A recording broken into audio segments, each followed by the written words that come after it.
Kasalukuyang nasusunog ang maraming bahay sa barangay San Isidro sa Parañaque.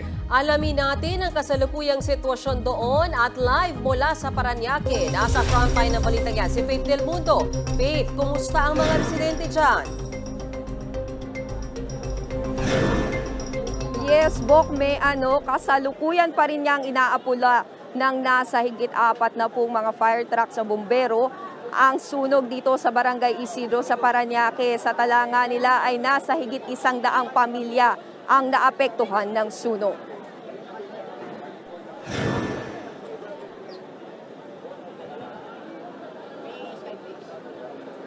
Naglalagablab ang apoy sa bahaging ito sa Barangay San Isidro, Parañaque. Malawak na ang apoy na alas 7 pa ng gabi nagsimula.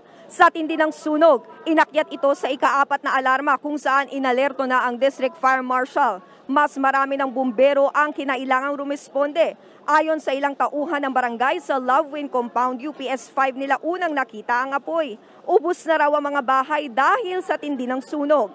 Ang ibang nasunugan, nananatili muna raw sa katabing Memorial Park. Ayon kay Barangay Chairman Noel Haplos, nag-uusap na sila ng LGU at iba pang ahensya para sa evacuation center ng mga nasunugan. Nananawagan din sila ng tulong o donasyon dahil wala raw naisalbang gamit ang maraming residente.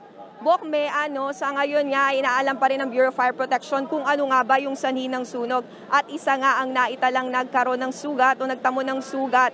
Nakausap nga natin yung lalaking ito. Bumalik kasi siya sa kanyang bahay at nagtamo nga siya ng minor injury. Nagkaroon siya ng sugat sa kanyang ulo at sa kanyang likuran. Bok, Maraming salamat sa iyo, Faith Del Mundo. Mga kapatid, Ed Lingaw po, maging maalam at may pakialam sa mga napapanahong balita sa ating bansa.